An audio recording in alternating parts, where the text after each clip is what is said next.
Segundo o livro das Crônicas, capítulo 35, a comemoração da festa da Páscoa. Josias comemorou em Jerusalém a festa da Páscoa em honra de Deus, o Senhor.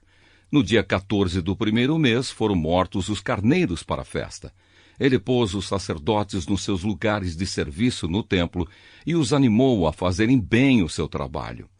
Depois mandou chamar os levitas, que ensinavam a lei de Deus a todos os israelitas, e que eram separados para o serviço do Senhor, e lhes disse: ponham a arca da aliança no templo, construído pelo rei Salomão, filho de Davi. Daqui em diante, vocês não precisarão carregá-la nos ombros. Dediquem-se ao serviço do Senhor nosso Deus e do seu povo de Israel. Organizem-se para o serviço por grupos e por famílias, de acordo com as ordens escritas pelo rei Davi de Israel e pelo seu filho Salomão. Os grupos devem ser organizados de acordo com os grupos de famílias do nosso povo, a fim de que haja um grupo de levitas à disposição de cada grupo de famílias. Matem os carneiros para a Páscoa, purifiquem-se e preparem a festa a fim de que os seus irmãos, os outros israelitas, comemorem a Páscoa de acordo com as ordens que Deus nos deu por meio de Moisés. Do seu gado e dos seus rebanhos, o rei Josias deu ao povo os animais para a festa da Páscoa, 30.000 carneiros e cabritos e 3.000 touros. As autoridades também deram ofertas ao povo, aos sacerdotes e aos levitas, e Ilquias, Zacarias e Jeiel, os administradores do templo, deram aos sacerdotes 2.600 carneiros e cabritos e 300 touros para os sacrifícios da Páscoa.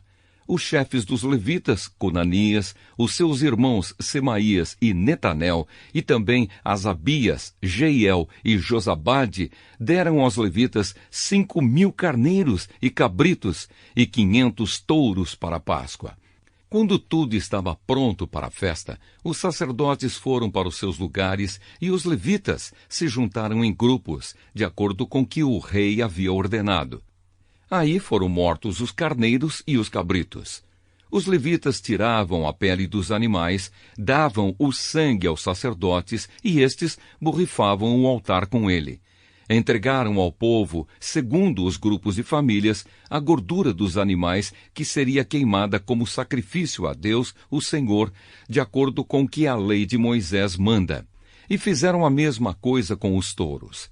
Depois assaram os animais de acordo com a lei. Cozinharam as outras ofertas sagradas em panelas, caldeirões e frigideiras e distribuíram rapidamente para todo o povo. Em seguida, os levitas prepararam o que era deles e dos sacerdotes, os descendentes de Arão. Os levitas precisaram fazer isso porque os sacerdotes ficaram ocupados até a noite, oferecendo a Deus os animais que eram completamente queimados e a gordura. Os cantores do grupo de Asaf estavam nos seus lugares, de acordo com as ordens do rei Davi e de Asaf, de Emã e de Gedutum, o profeta do rei.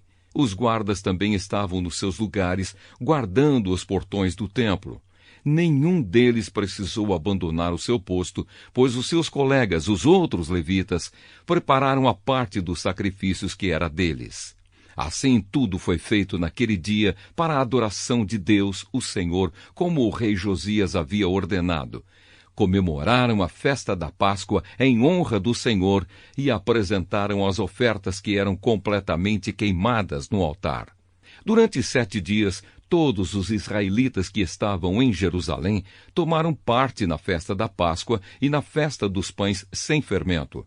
Desde o tempo do profeta Samuel, os israelitas nunca haviam comemorado uma festa da Páscoa como esta. Nenhum outro rei de Israel comemorou a festa como Josias fez com os sacerdotes e os levitas, com o povo de Judá e de Israel, que estava presente, e com os moradores de Jerusalém. Foi no ano 18 do seu reinado que essa Páscoa foi comemorada.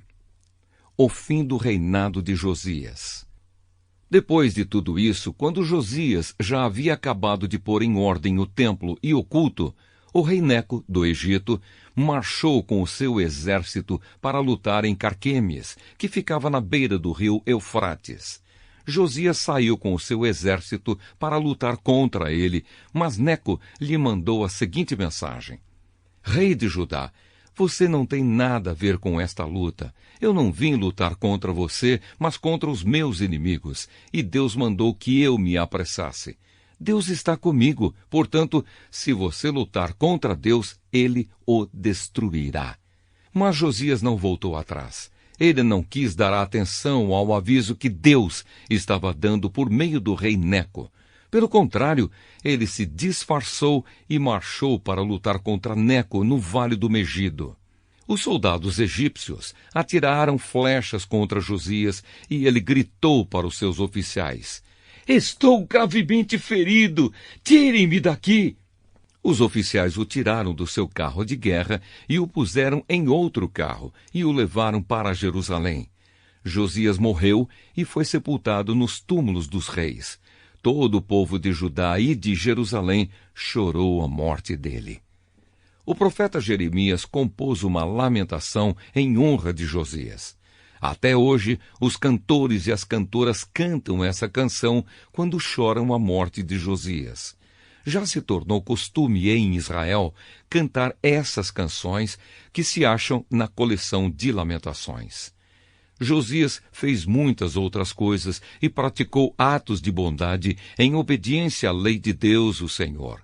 Tudo o que ele fez, desde o começo até o fim do seu reinado, está escrito na história dos reis de Israel e de Judá.